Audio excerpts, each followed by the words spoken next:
Bueno, buenas tardes, bienvenidos y bienvenidas a nuestro ciclo de charlas, El Sendero de la Física Fundamental. Es ya un ciclo de conferencias legendario organizado por la Residencia de Estudiantes, a quien agradecemos que nos acojan otro año más, y el Instituto de Física Teórica. Les voy a presentar a nuestro primer ponente de la tarde. Él es José Miguel No Redondo, un físico teórico internacionalmente reconocido, especializado en física más allá del modelo estándar, con una amplia trayectoria en el Gran Colisionador de Hadrones, el LHC. Además de ser investigador en el Instituto de Física Teórica, es miembro activo de grupos de investigación internacionales, como el LISA Cosmology Working Group, así como otros grupos de trabajo del LHC en Higgs y en materia oscura. Sus investigaciones abarcan el estudio del bosón de Higgs y nuevas partículas, la detectabilidad de ondas gravitacionales del universo temprano, el origen de la simetría entre materia y antimateria y la búsqueda de materia oscura en el LHC, que es el tema central de su charla de esta tarde. Gracias, José Miguel. Así que sin más ya les dejo con él. Que disfruten de la charla. Gracias. Muchísimas gracias, Laura.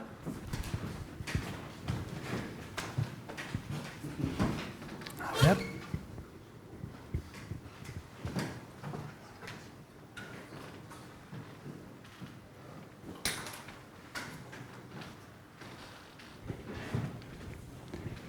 Bueno, lo primero, buenas tardes a todas y todos. Muchas gracias por estar aquí.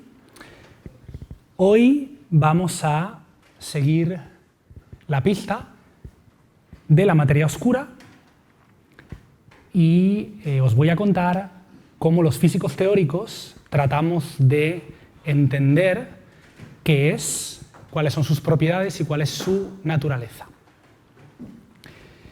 Bien, ¿qué es la materia oscura? Pues quizá esta no es la mejor forma de empezar la charla, porque realmente, siendo 100% honestos, la respuesta es que no tenemos ni idea. Y eso es precisamente lo que estamos intentando hacer, es lo que estamos intentando entender, y es de lo que va la charla de hoy. Así que, si me permitís, vamos a empezar la charla de hoy con otra pregunta que es mucho más pertinente como punto de partida, y es ¿cómo sabemos que existe la materia oscura? Es decir, ¿cuáles son las evidencias empíricas que tenemos de su existencia? Que, como vamos a ver en un momento, son muchas. Como toda buena historia, empieza hace mucho, mucho tiempo en unas galaxias muy lejanas, en particular aquellas que conforman el cúmulo Coma, que se estaba estudiando en los años 30 por Fritz Zwicky, y Fritz Zwicky se dio cuenta, observó, que los movimientos de las galaxias en el cúmulo no podían ser explicados por la interacción gravitatoria que venía dada por la cantidad de materia luminosa que observaba en las galaxias. Dicho de otra manera, él dentro del cúmulo veía las galaxias, la cantidad de materia luminosa que esas galaxias tenían, era capaz de calcular la interacción gravitatoria dada por esa cantidad de materia, y esa interacción gravitatoria daría como lugar el movimiento de estas galaxias, y eso no correspondía a lo que él observaba.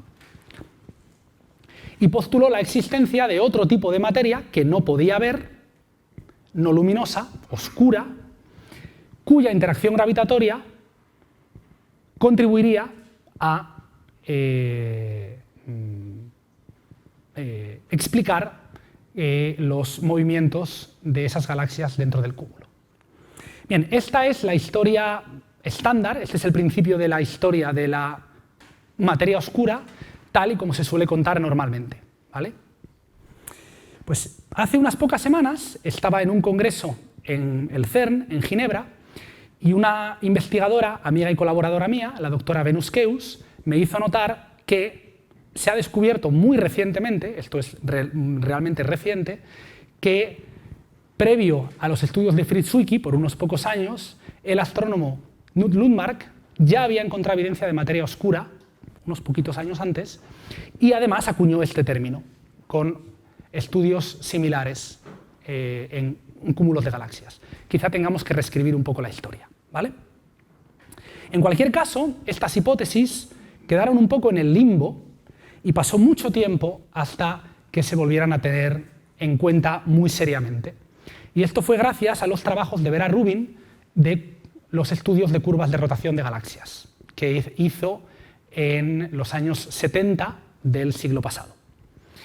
Bien, estas curvas de rotación de galaxias lo que son es medidas de la velocidad de rotación de las estrellas. Aquí tenemos una galaxia espiral, está rotando, las estrellas giran y miden la velocidad de rotación de esas estrellas en función de la distancia de la estrella al centro galáctico. ¿Bien? En las galaxias espirales que Vera Rubin estaba estudiando, la mayor parte de la materia luminosa de la galaxia se concentra en lo que se llama el bulbo galáctico, que es pues, esto que vemos aquí, que tiene más o menos esta dimensión. Y lo que uno espera es que cuando uno observa estrellas lejos del bulbo galáctico y usa dinámica newtoniana para predecir su velocidad, espera que la velocidad de rotación decaiga a medida que yo me alejo del bulbo galáctico, a medida que yo me alejo del centro galáctico. Esto es lo que uno esperaría, y sin embargo, lo que ella observaba era que estas curvas de rotación eran prácticamente planas a distancias muy grandes del centro galáctico. Y postuló también la existencia de un halo de materia oscura que englobaría a toda la galaxia y que precisamente ayudaría a explicar la planitud de estas curvas, ¿vale? Estos trabajos fueron tremendamente influyentes y dieron un espaldarazo importante a la posible existencia de materia oscura, y de hecho hay un consenso generalizado en la comunidad de que por estos trabajos Vera Rubin debió haber recibido el Premio Nobel de Física, lo cual nunca sucedió al final. En fin, la historia no es siempre justa. Esta es otra evidencia de materia oscura. Otra evidencia de materia oscura que tenemos viene dada por el fondo cósmico de microondas, el CMB, ¿vale? Para no tener que decir todo el rato fondo cósmico de microondas. El CMB es una foto del universo, es una foto térmica, es una foto de temperatura, ¿vale? De la radiación en el momento, en los instantes tempranos del universo, en que los fotones, la radiación de fotones, digamos que se desacopla y es libre, deja de interaccionar con el resto del baño térmico, porque la temperatura del universo baja lo suficiente para que los electrones y los protones formen átomos, y entonces el universo se vuelve, ya los fotones dejan de interaccionar porque el universo no es un plasma con todas estas partículas libres que pueden interaccionar con los fotones. Bien, este fondo cósmico de microondas es esencialmente un espectro de cuerpo negro a una cierta temperatura que hoy observamos, que es aproximadamente 2, algo Kelvin, y lo que estamos viendo aquí, ¿vale?, son las muy pequeñas fluctuaciones de temperatura con respecto a esta temperatura media del fondo cósmico, ¿vale? Las zonas en azul son ligeramente más frías, las zonas en rojo son ligeramente más calientes, ¿vale? Y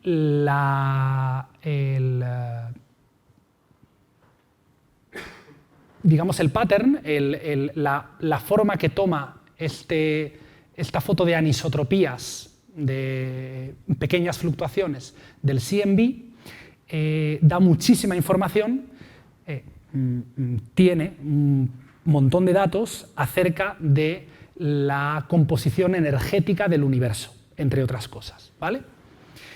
El por qué esto es así, uno lo puede entender de distintas maneras, pero una forma de verlo, por ejemplo, es que distintas componentes energéticas del universo se comportan de forma distinta frente a pequeñas perturbaciones, ¿vale?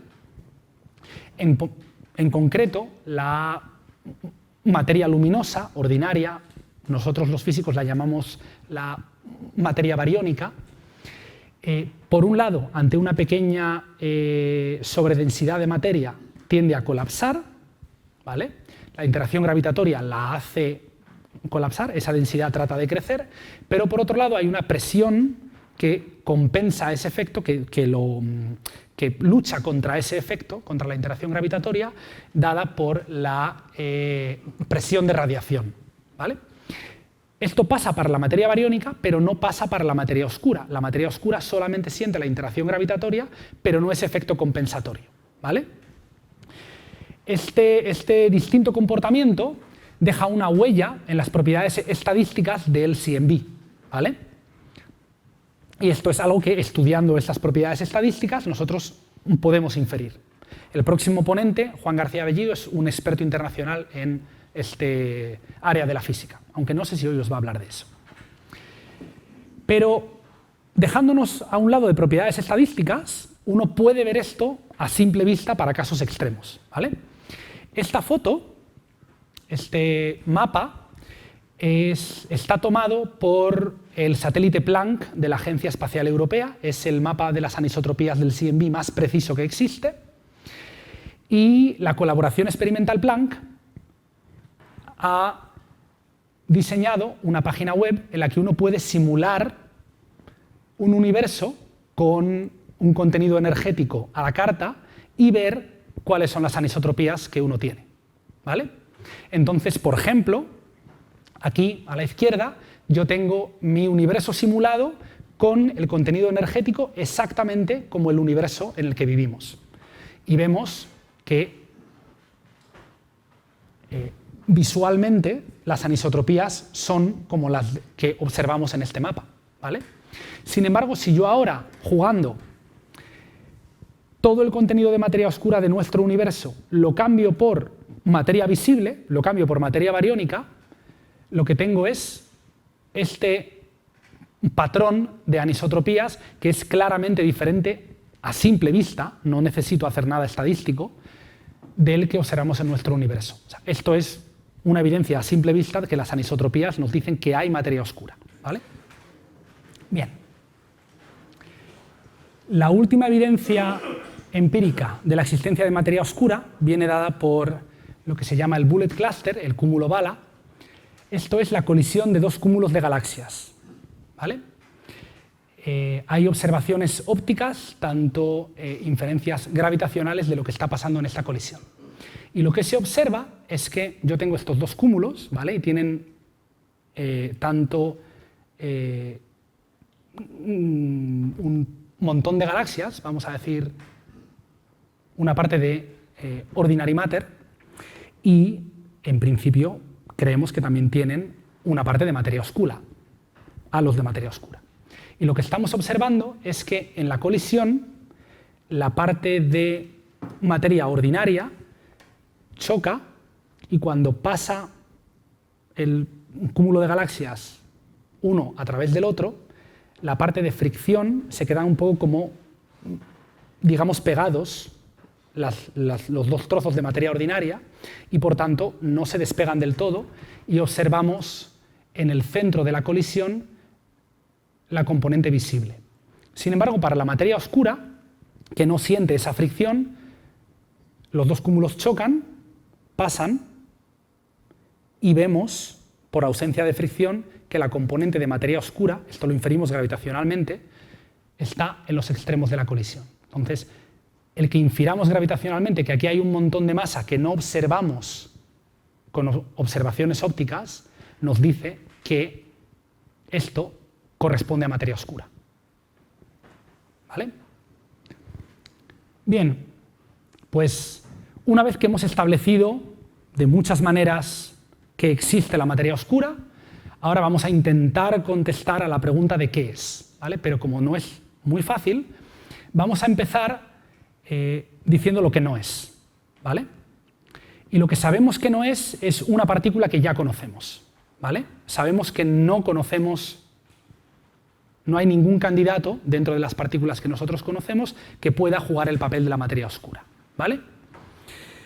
No es ninguna partícula del modelo estándar.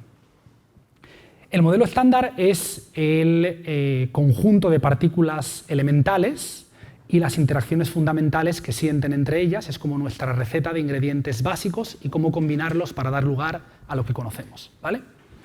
Tenemos un conjunto de partículas que llamamos quarks, que sienten la interacción fuerte, ¿vale?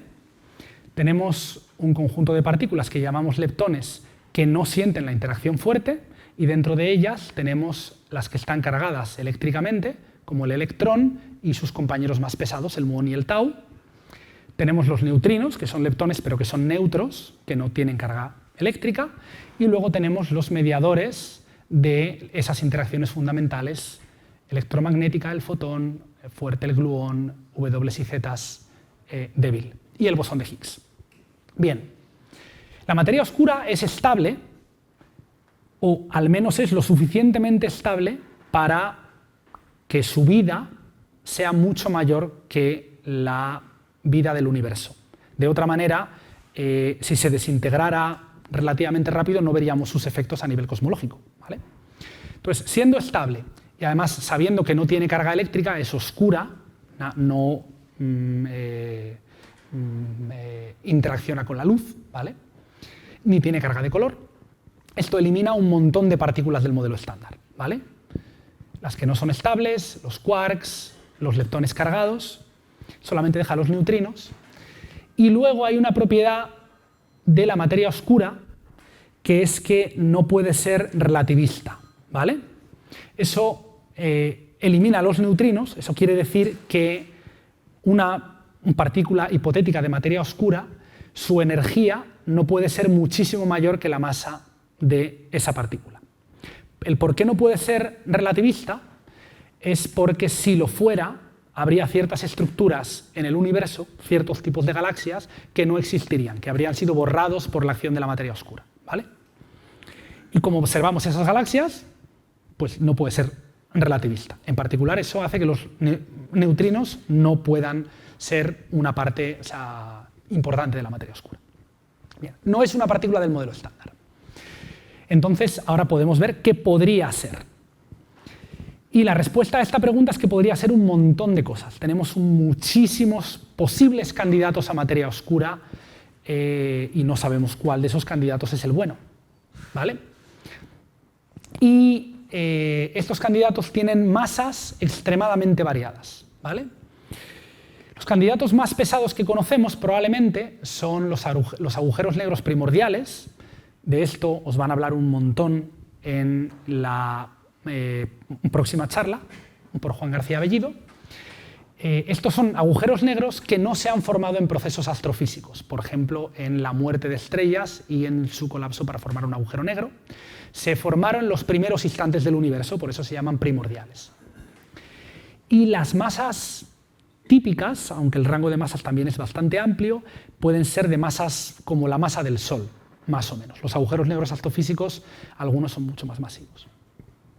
Esto quiere decir que si comparamos la masa de un agujero negro primordial con la masa de las partículas elementales más pesadas, es 10 a la 60 veces mayor. O sea, son muchísimo más pesados, ¿vale? En el otro extremo del rango de masa están los candidatos a materia oscura superligeros, ¿vale? Estos serían nuevas partículas con masas muchísimo más pequeñas que la masa del bosón de Higgs, 10 a la menos 30 veces más pequeñas, ¿vale? Hay distintos tipos de candidatos de materia oscura superligera. Uno son los axiones, que son un tipo de partículas que los físicos teóricos consideramos. Y la particularidad que tiene este tipo de materia oscura superligera es que si uno piensa en términos mecanocuánticos, usa la dualidad de onda-partícula de Broglie, estas masas corresponden a longitudes de onda para estas partículas que son macroscópicas, que son muy grandes, ¿vale? El límite inferior a estas masas viene dado precisamente cuando esta longitud de onda es del orden de la escala galáctica, y sabemos que no puede ser más grande porque entonces las propiedades de la materia oscura en galaxias, como las curvas de rotación, serían diferentes, ¿vale? Entonces tiene que ser más pequeña que la escala galáctica, y esto pone una cota inferior a la masa, ¿vale? Pero puede ser comparable, ¿vale? Y luego, en medio, están los candidatos a materia oscura, que serían nuevas partículas que no conocemos, elementales, y estas partículas tendrían masas parecidas a las partículas elementales conocidas, a las partículas del modelo estándar, ¿vale? Si dejamos a un lado los neutrinos y ni siquiera, entre esta escala de aquí y esta escala casi cualquier cosa es parecida. O sea, en 5 o 10 órdenes de magnitud metes todas las partículas del modelo estándar, ¿vale? Pues una partícula nueva con las propiedades adecuadas y una masa en este rango es un muy buen candidato a materia oscura, ¿vale? Estos son los candidatos que llamamos Weakly Interacting Massive Particles, ¿vale? Weakly Interacting porque no tienen interacciones fuertes ni electromagnéticas, son a lo sumo débiles, ¿vale? Y tienen una masa comparable a las partículas del modelo estándar. Y estas son precisamente los candidatos a materia oscura de los que yo os voy a hablar hoy, ¿vale? A Juan le dejo lo otro. Bien. ¿Cómo buscamos estos WIMPs? ¿Vale? ¿Cómo podemos tratar de saber qué son, cuál es su naturaleza y sus propiedades? Pues los físicos típicamente usamos un diagrama de este estilo para explicar esto. Estas nuevas partículas de dark matter van a tener algún tipo de interacción con las partículas visibles, ¿vale? En casi todos los casos que podemos pensar, esto es así, ¿vale? Y dada una interacción entre mis partículas de materia oscura, que voy a denotar con este key, y partículas del modelo estándar, esta interacción no sé lo que es, pero es lo que quiero tratar de averiguar, ¿vale? Puedo mirar a esta interacción de distintas maneras y eso me da distintas formas de buscarla.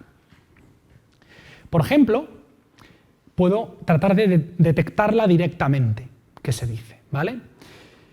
Antes, cuando hemos hablado de Vera Rubin, hemos hablado de este halo de materia oscura. Nosotros estamos en un baño de o sea, como estamos dentro de la galaxia, el sistema solar está dentro de la galaxia, estamos dentro de ese halo de materia oscura, de un baño de materia oscura. Entonces, en principio, existe la posibilidad de que estas partículas de materia oscura choquen, interaccionen con alguna partícula visible, si conseguimos que la probabilidad de interacción sea alta, y den lugar a un scattering, un choque de una partícula de materia oscura con una partícula visible.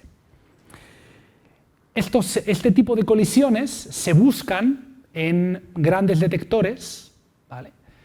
Se trata de buscar principalmente colisiones de partículas de materia oscura con núcleos atómicos. Los isótopos más comunes son xenón, por las propiedades que tiene, hacen que las secciones eficaces sean más grandes y por tanto la probabilidad de detección sea más alta, ¿vale?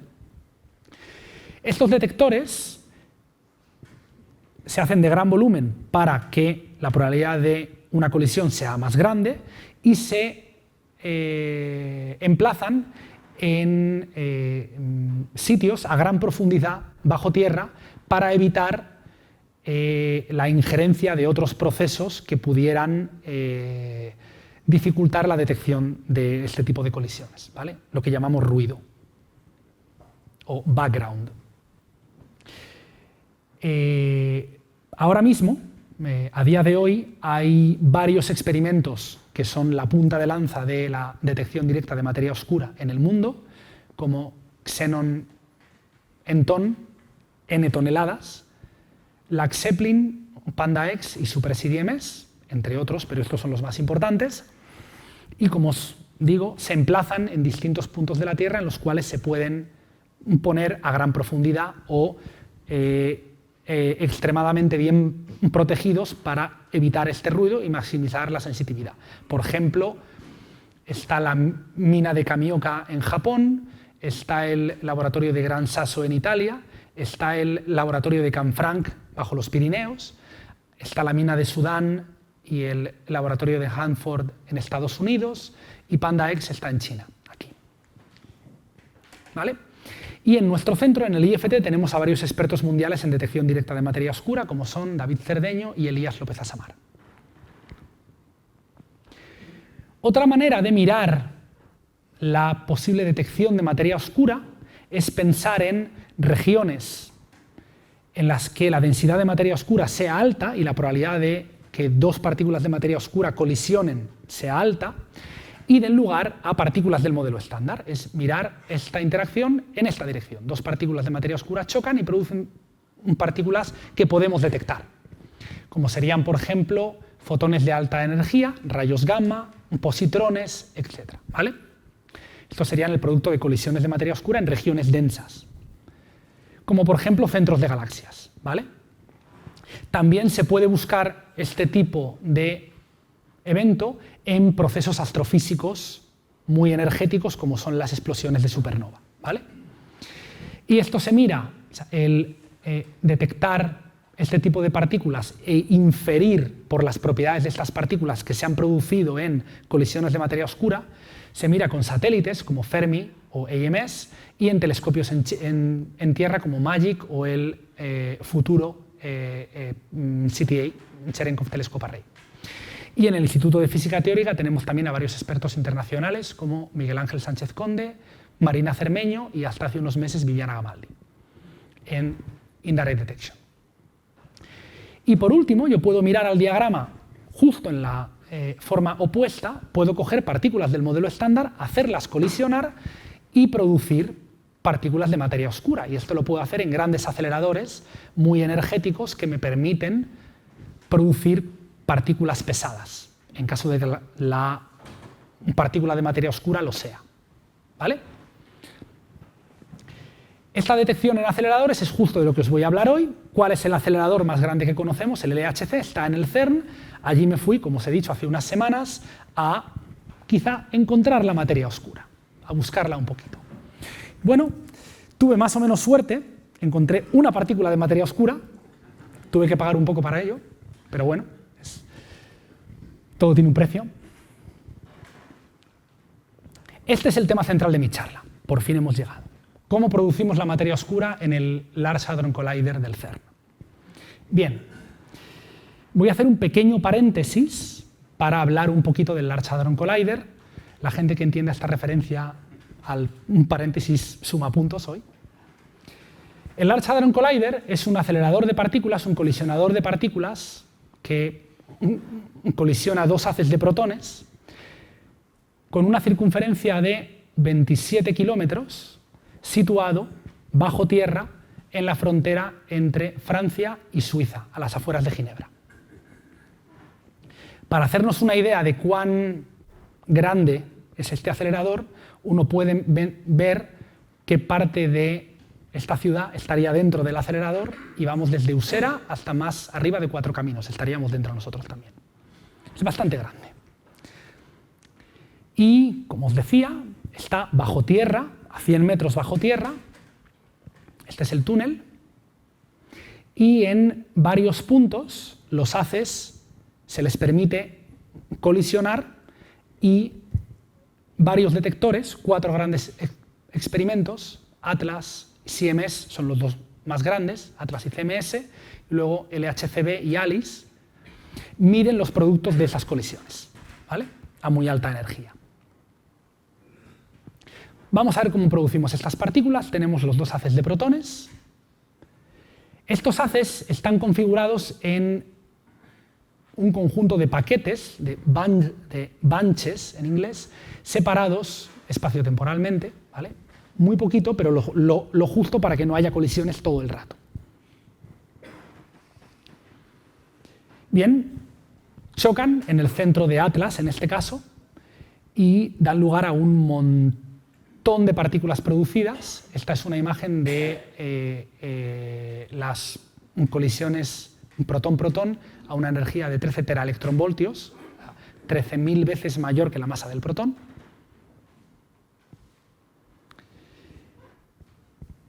El LHC está diseñado para que cuando alcance su mejor funcionamiento, cada protón tendrá una energía 7.000 veces mayor que su masa en reposo, que es 1 gigaelectronvoltio, y por esta gran acumulación de energía en la colisión se pueden producir partículas muy pesadas. ¿Vale?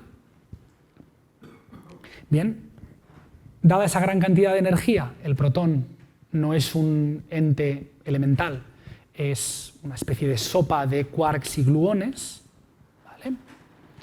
Y en la colisión lo que tiene lugar es una interacción entre subcomponentes de cada uno de los protones, ¿vale? En este caso, estoy representando pictorialmente una colisión entre dos gluones, dos mediadores de la interacción fuerte, que están dentro del protón, interaccionan, ¿vale? Cuando los protones chocan.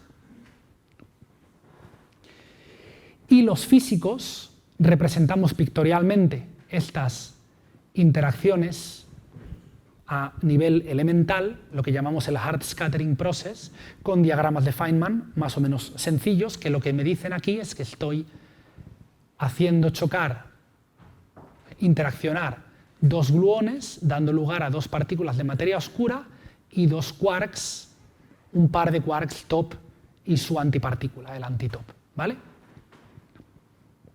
Entonces, en este caso produciría tanto partículas visibles como partículas de materia oscura, ¿vale?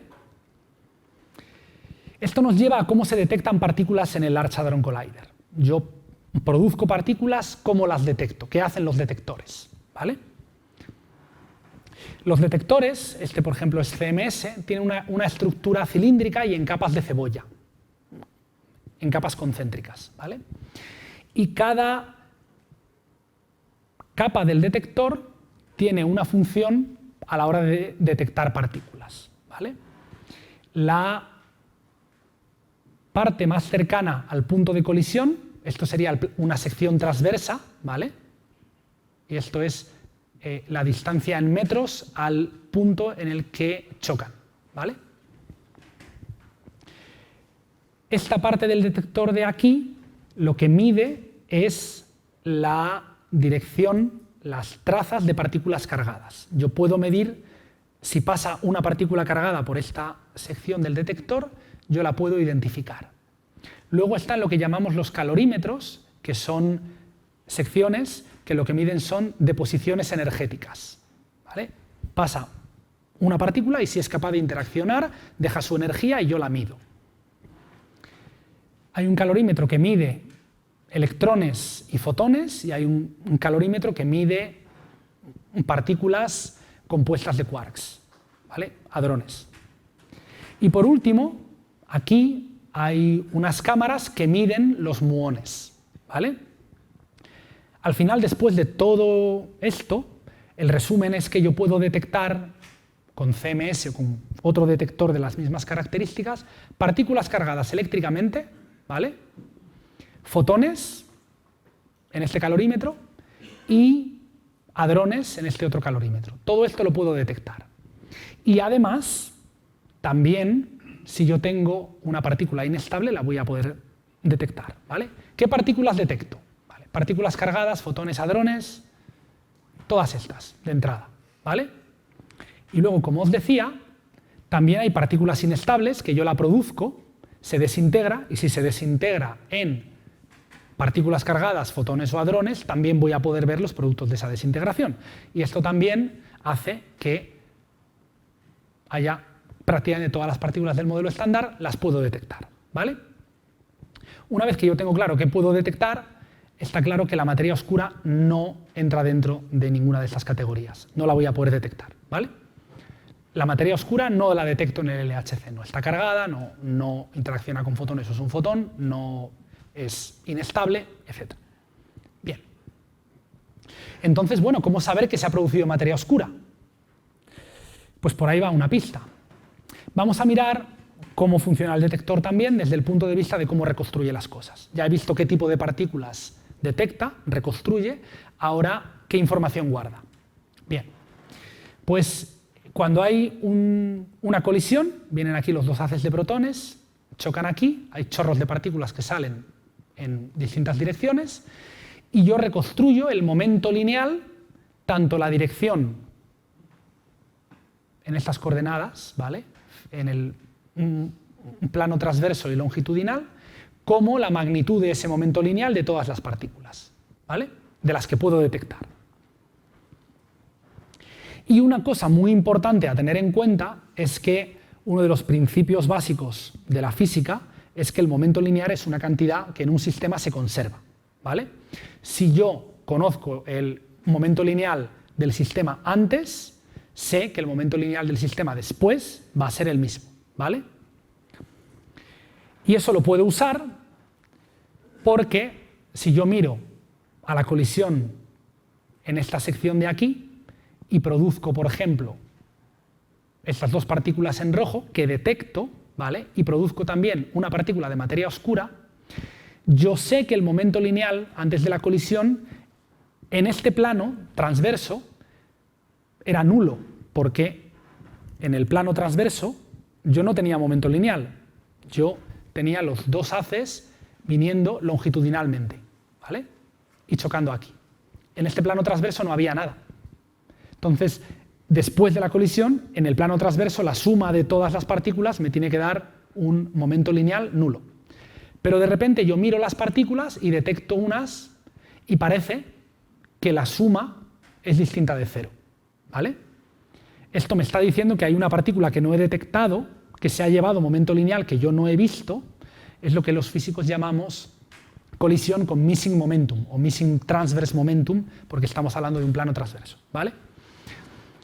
Y aquí tenemos un evento, una colisión en el detector Atlas que tiene precisamente esas características. Yo tengo dos chorros de partículas aquí y no tengo nada en el lado contrario que yo haya medido. O sea, tengo una especie de falta de momento, ¿vale?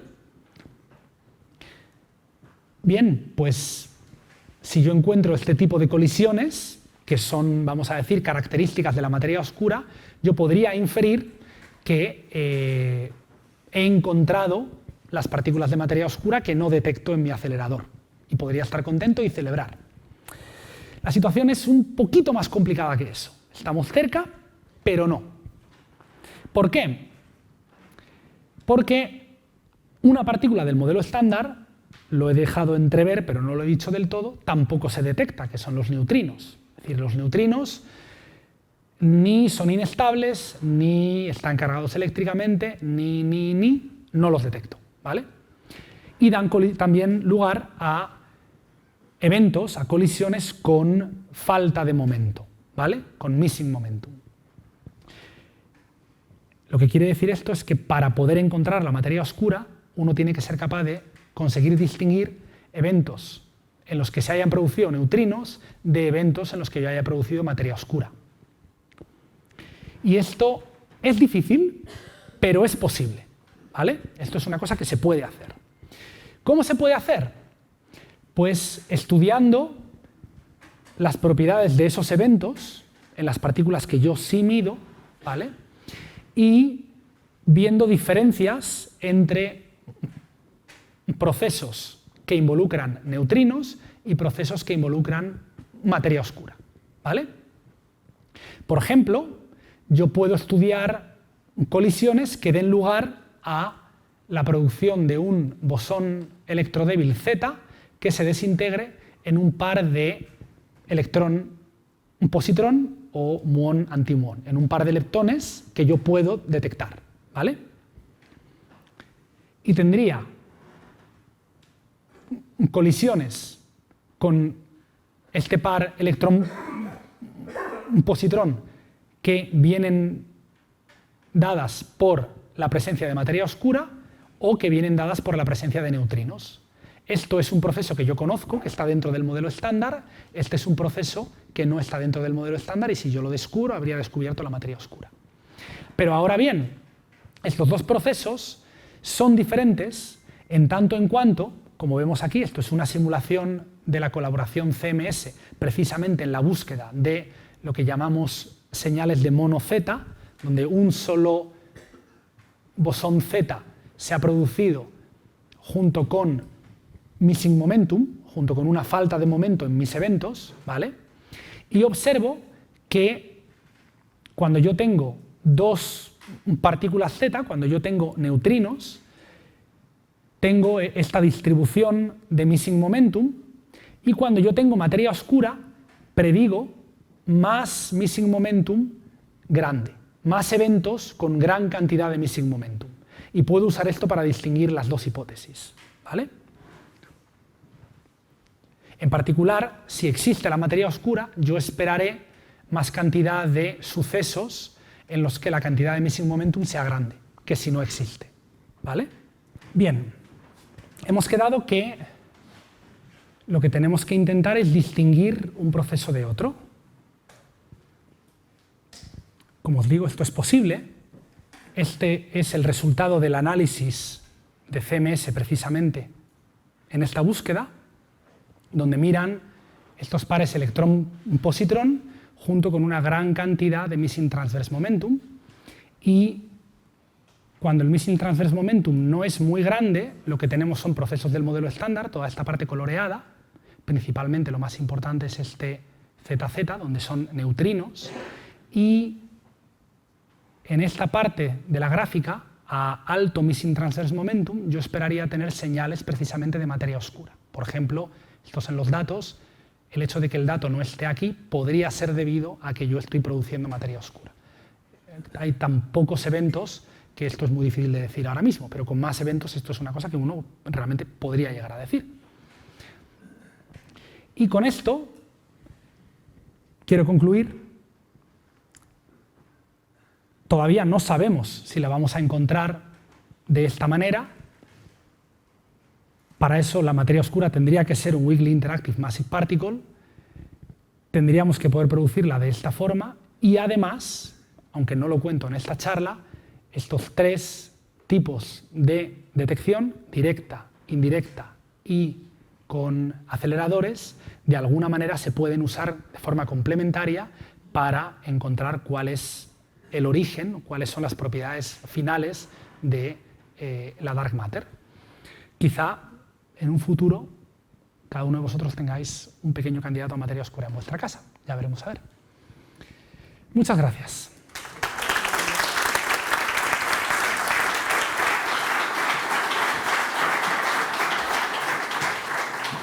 Perdón por los problemas técnicos del directo. En fin, esto es un mensaje para que me compre un ordenador nuevo. Bueno, espero que en las pausas hayáis podido pensar en alguna pregunta que queráis formularle a José Miguel. Tenéis la oportunidad ahora. Vale, por ahí empezamos. La segunda fila.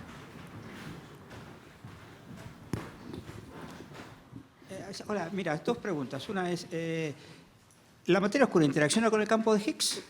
Y la otra pregunta es, ¿qué pasa con los neutrinos de Strógiros, que serían estéreos completamente? Vale. Dos muy buenas preguntas.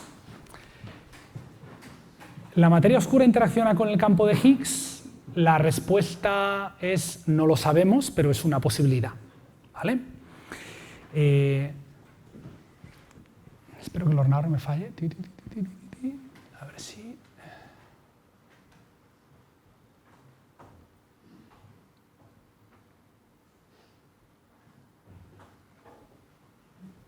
Voy a llegar a donde quiero llegar.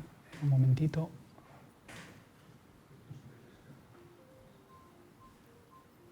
A ver si casi estamos. Vale, aquí me puedo quedar. No, aquí. Vale. En este diagrama que yo tengo aquí, ¿vale?, estoy postulando una interacción entre partículas de materia oscura y partículas del modelo estándar. Pero yo no he especificado en ningún momento qué partícula del modelo estándar estoy poniendo aquí. Hay distintas teorías en las cuales la partícula de dark matter interacciona con distintas partículas del modelo estándar. Y en particular, el que el bosón de Higgs o el campo de Higgs sea una de estas partículas está muy bien motivado teóricamente por las propiedades del bosón de Higgs. ¿Vale? Entonces sí, es perfectamente una posibilidad. No solamente por las propias propiedades del bosón de Higgs esto es una buena idea, sino además como es el sector, quizás es la partícula que menos conocemos, es la que más abierta está a tener este tipo de interacciones que no hayamos visto todavía. Realmente es una posibilidad que estamos explorando y yo trabajo bastante en eso. O sea, digamos que si yo tengo una partícula favorita para poner en esta interacción es precisamente el bosón de Higgs. Eso con respecto a la primera pregunta. Con respecto a la segunda pregunta, a la de los neutrinos estériles, la respuesta corta es que si existen neutrinos estériles, si los neutrinos del modelo estándar tienen una contrapartida dextrógira, right-handed,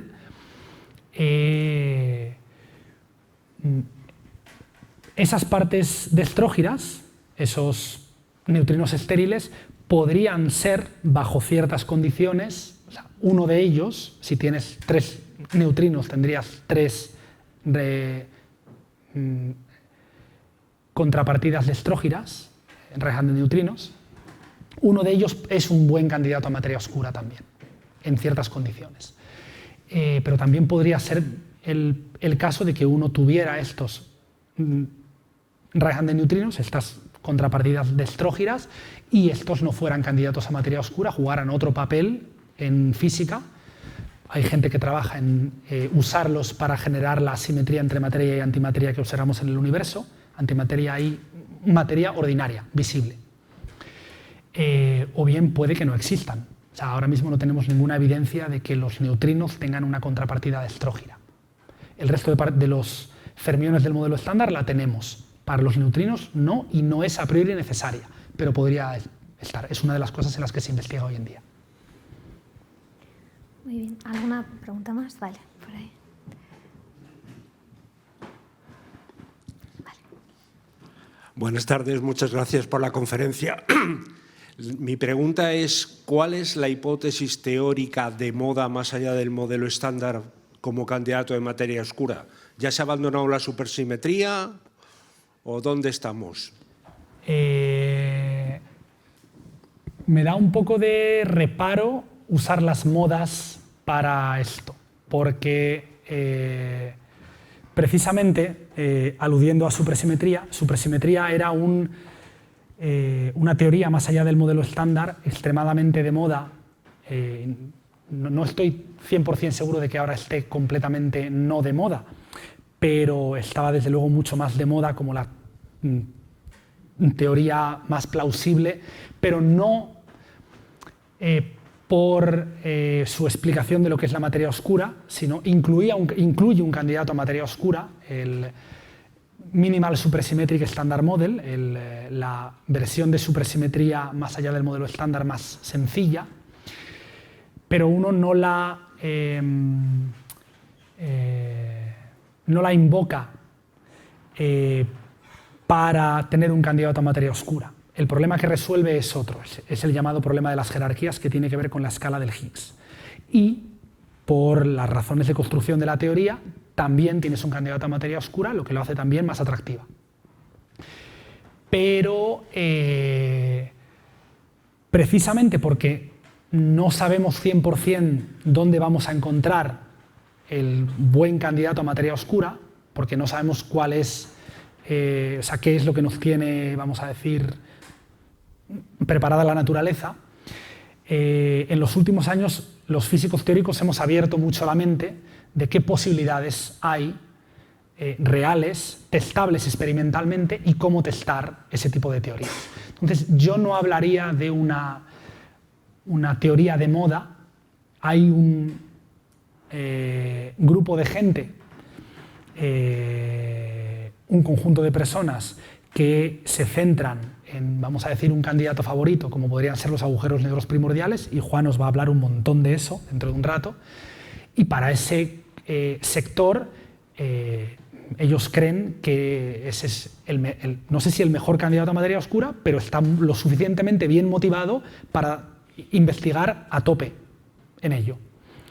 Y hay evidencias de que quizá los tiros puedan ir por ahí, pero también hay otro sector de la comunidad que cree que estas nuevas partículas más allá del modelo estándar, pero con características similares en masa, tipo de interacción, etc., también están muy bien motivadas porque encajan en teorías más completas que resuelven otro tipo de problemas también, y se las sigue buscando.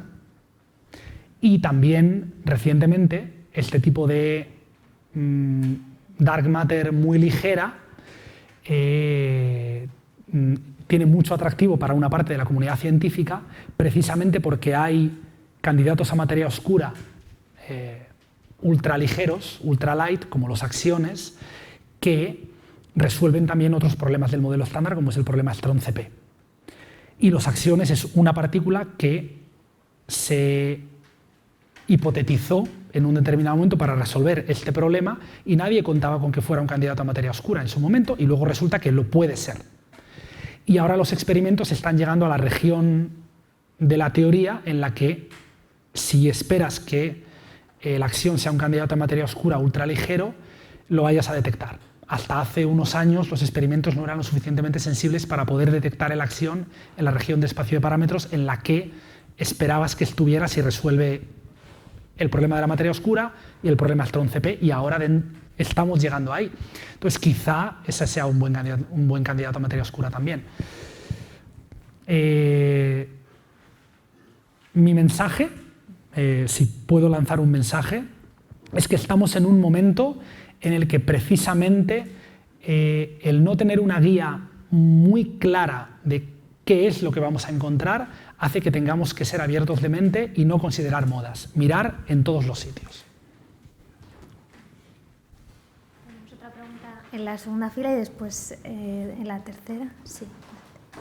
Vale. Buenas tardes, muchas gracias por la presentación.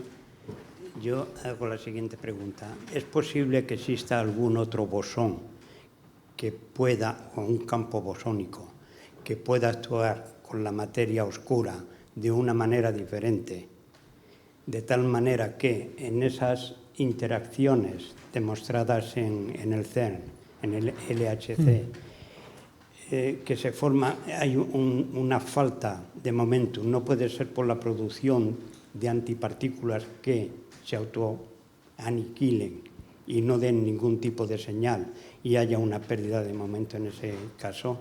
A ver... Perdón, y ya terminó. Si hiciéramos los experimentos en el CERN con otra máquina, con partículas más pesadas y a más alta velocidad, no podríamos verlo, aunque eso es solamente uno de los proyectos que tiene el CERN hoy. A ver por dónde cojo la pregunta. A ver, lo primero,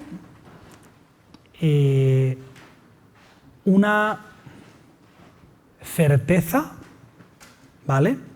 Es que cuando yo tengo eventos en los que aparentemente no se conserva el momento lineal, eso es porque hay algo que no he detectado, ¿vale? O sea, eso es como el cimiento de la discusión. La conservación del momento lineal es una cosa que está más testada que el sol sale y se pone. O sea, todo lo que observamos a nuestro alrededor nos dice desde hace muchísimo tiempo que el momento lineal se conserva. Entonces, no he entendido muy bien esta parte de que se autoaniquilan, etcétera, etcétera. O sea, yo siempre que vea una falta de conservación de momento lineal, en cualquier proceso, es que hay algo que no he detectado. Y de hecho,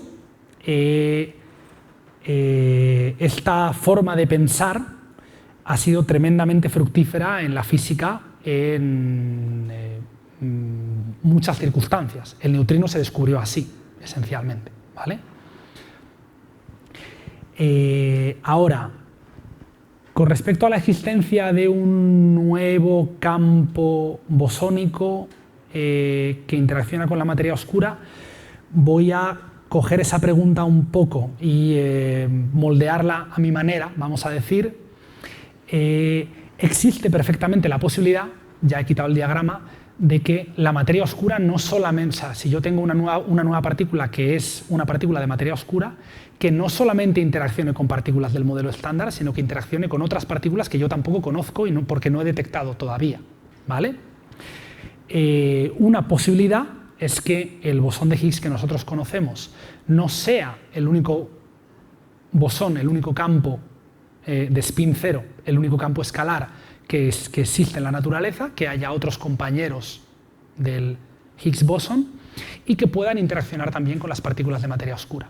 Entonces, pero estos campos también entrarían dentro de la materia visible, también entrarían dentro de la materia que tiene interacciones como las que tengo en el sector visible. En concreto, los campos de Higgs tienen interacciones débiles, o sea, en el modelo estándar el campo de Higgs es lo que se llama un doblete electrodébil.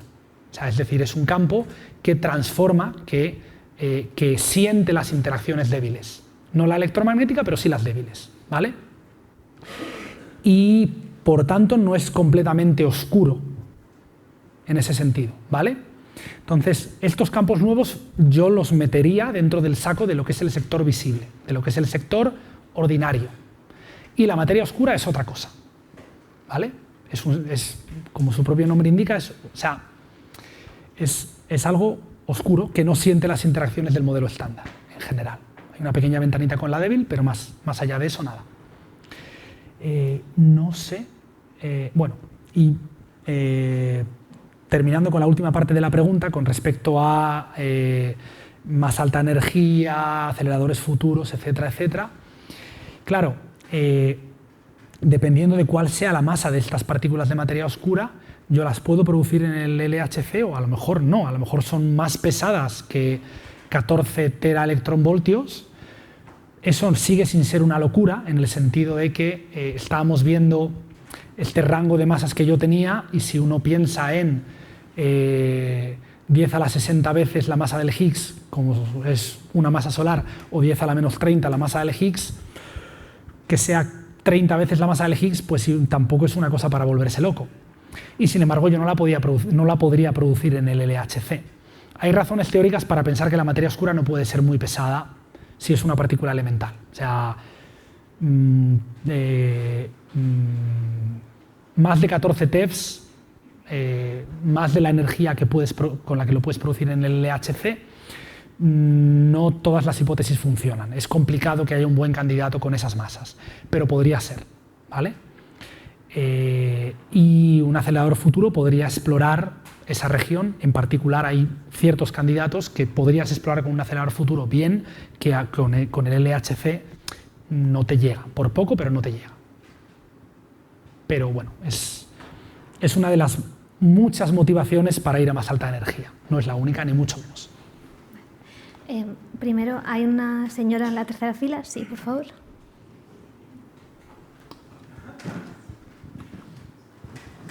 Hola, buenas tardes, muchas gracias. Yo no soy ninguna experta, con lo cual seguro meto la pata en la pregunta y en No todo. te preocupes. Pero, a ver, hay una física, Sonia Fernández Vidal, que seguramente que la conocen, ¿no? Sonia Fernández Vidal, la conocen. Entonces, ella habla de cuando meten unas partículas en el colisionador, pues no sé si son protones, empiezan a colisionar, pues que sale toda la vajilla de la casa, ¿no? Como diciendo, salen un montón de partículas que no se esperan y justo lo que están buscando no lo encuentran. Entonces, ¿qué es lo que sucede ahí? ¿Por qué salen todas esas partículas y de qué van esas partículas? Vale, es una muy buena pregunta. He pasado un poco por encima de eso, un poquito de puntillas, porque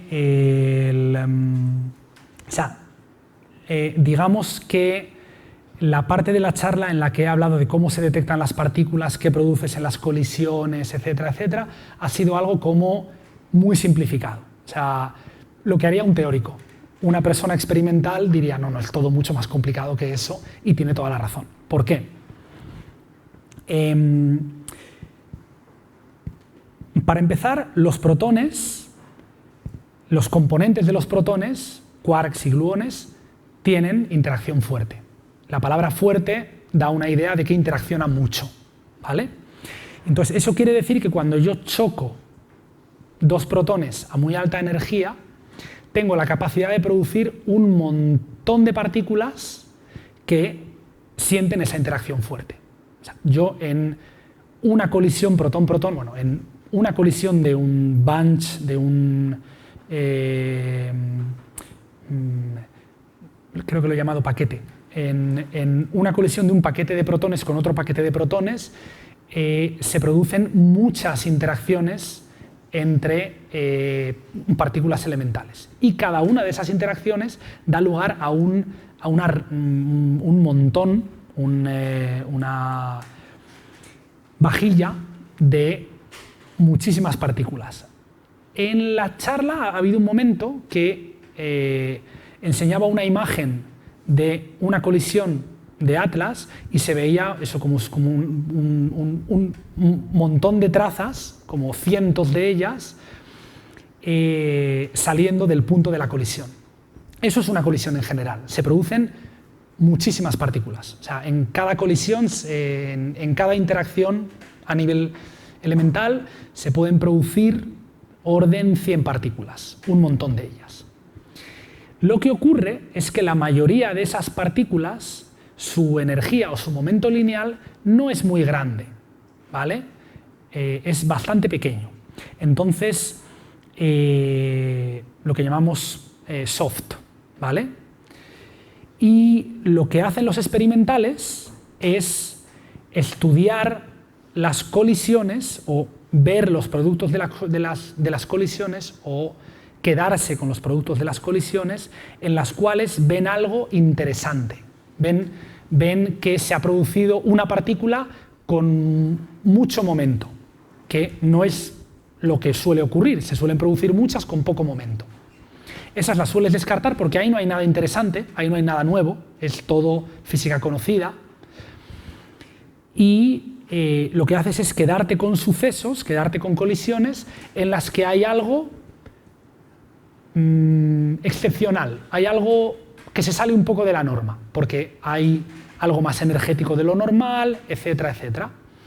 Y eso es lo que luego se estudia. Hay una cantidad enorme de eventos de este tipo, porque en cada una de esas colisiones salen muchas partículas, hay muchísimos eventos, cada una de esas colisiones hay una cada 10 a la menos 9 segundos, digamos, la cantidad de información que tienes es enorme. Entonces, aunque solamente una pequeña porción de los eventos, de las colisiones, sea interesante, vamos a decir, porque sea algo que se sale de la norma, aún así tienes muchísimos sucesos interesantes. Y esos son los que los experimentales estudian.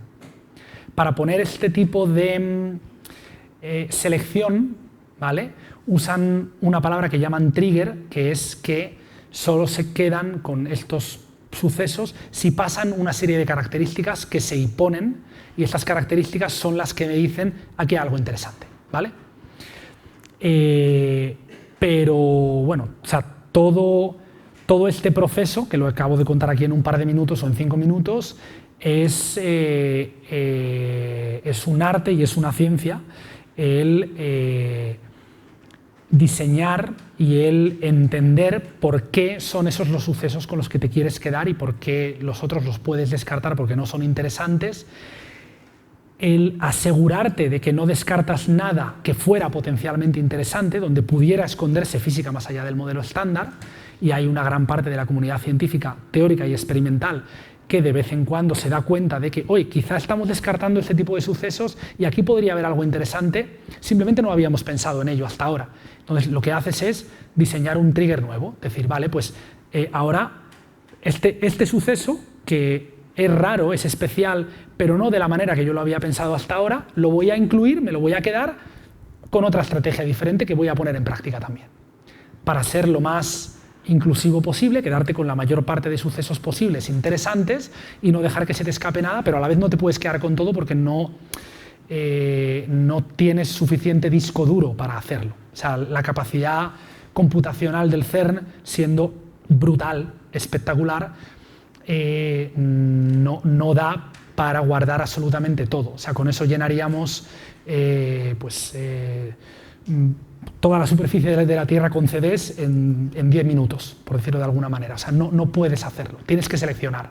Y la selección de algo interesante es muy importante en este caso. Creo que había una pregunta. No sé si es a lo que ella se dedica, pero creo que va por ahí la cosa. Sí, que levantó la mano antes al fondo. Sí. Bueno, fondo, sí. Gracias. José Miguel, infinitas gracias por esa charla y quería decirte que me has dejado fascinado con ese ejemplo que pusiste de los cúmulos que chocan y que la materia ordinaria interactúa y tiene fricciones y la materia que se cree que es oscura, al contrario, como no tiene fricciones, se traspasa de una forma libre. Entonces, se me ocurre a mí, no sé, de pronto la pregunta es un poco fantasiosa. ¿Esa materia oscura que queda ahí después de ese choque intenta regresarse o se dispersa, se amplía o se queda ahí esperando para ver qué pasa con la materia ordinaria? Y no podría ocurrir que de pronto, o sea, en el LHC, esa materia al momento de chocar, el mismo momento se tienda a buscar otra vez a su materia ordinaria, que estén ligadas entre las dos. Vale. Gracias. Para que algo así ocurra, o sea, vamos a suponer que yo tengo dos objetos que vienen así y se pasan el uno al otro. Para que vuelvan, yo necesito algo que los haga volver. Necesito algún tipo de fuerza, algún tipo de interacción, algo, ¿vale? Precisamente lo que estoy diciendo es que, en este caso, la componente de materia oscura de los cúmulos no se ha visto y pasa de largo, y hasta que no interaccione con otra cosa no va a cambiar su curso, ¿vale? Eso es dinámica newtoniana, es decir, las cosas siguen su curso hasta que algo las hace cambiar el curso, digamos, la ley de la inercia, ¿vale? Entonces, en este caso, la materia oscura, si no interacciona un componente con otro, pasa, y la falta de interacción es la que la hace seguir su curso, en principio, ¿vale? Esta colisión uno la está viendo en tiempo real, pero no la está viendo en tiempo real. O sea, yo estoy viendo una fotografía, vamos a decir, de lo que ha pasado, pero yo no he visto esa evolución. Lo infiero de ver qué velocidad tenían los objetos, etcétera, etcétera, pero yo solamente estoy viendo, y pasará mucho tiempo hasta que yo pueda ver un cambio en ese sistema, ¿vale? Pero sí, o sea, si no hay otra cosa que lo haga cambiar y yo no la estoy viendo, eso va a seguir su curso. Precisamente el hecho de que para la materia visible no suceda lo mismo, está explicado porque la materia visible sí tiene algo, lo he llamado pegamento en forma súper simplista, sí tiene algo que la hace no pasar libremente, completamente una a través de la otra, ¿vale? Y para la colisión en el LHC podríamos decir exactamente lo mismo. Yo produzco una partícula y la partícula sigue su curso, salvo que interaccione con otra cosa. Generalmente, con lo que interacciona la partícula es con el detector, con la materia, con el material que yo he puesto ahí para hacer interaccionar con esa partícula y que esa partícula deposite su energía. Y entonces ahí la mido. Digo, pues tengo un fotón, este fotón no tiene carga eléctrica, pasa por el tracker yo no lo veo, pero hay una capa de material donde el fotón ya no puede seguir y suelta toda su energía, ¿vale? Si yo tengo una partícula que no interacciona con mi detector, sigue, precisamente por la definición de no interacción. O sea, algo que no interacciona es algo que sigue recto. No sé si le he contestado a la pregunta. Y una última pregunta rapidísimo que había aquí adelante, ya se nos acaba el tiempo porque hay que dejar espacio antes de la siguiente charla. Gracias. Gracias. Muy breve, yo tenía una pregunta acerca de cuando pusiste los diagramas, si se tiene algún tipo de idea sobre cuál es el decaimiento que llevaría a la producción de materia oscura y cuáles serían los posibles medios o si existen, de autointeracción de ella misma. En los diagramas que he usado en el LHC, digamos, sí. Yo he puesto un diagrama como ejemplo de una partícula de materia oscura que interacciona de una manera muy particular con, en este caso, los quarks del modelo estándar, e interacciona más fuertemente, por decir, más intensamente con los quarks más pesados. Hay una motivación teórica detrás de eso, el por qué hay un tipo de teorías en los que esperamos que la materia oscura interaccione predominantemente de forma proporcional a la masa de las partículas, pero esa es otra historia. Pero este es solo un ejemplo. O sea, he puesto un ejemplo de una búsqueda concreta que realiza la colaboración CMS para partículas de materia oscura. Hay cientos de búsquedas distintas y esas búsquedas toman hipótesis diferentes en cuanto a qué masa tiene la partícula de materia oscura, con qué está interaccionando, es decir, cuál es la partícula visible o las partículas visibles a través de las cuales la puedo producir. Pueden ser quarks, puede ser el bosón de Higgs, pueden ser los bosones electrodébiles, pueden ser quarks ligeros, pueden ser muchas cosas. Y cada una de esas interacciones diferentes da lugar a señales diferentes, a formas diferentes de buscarla o a procesos distintos en los que yo vería su huella. Y por eso las colaboraciones experimentales cubren todo el rango de posibilidades. Casi siempre el límite es la imaginación humana, o sea, porque en un acelerador de partículas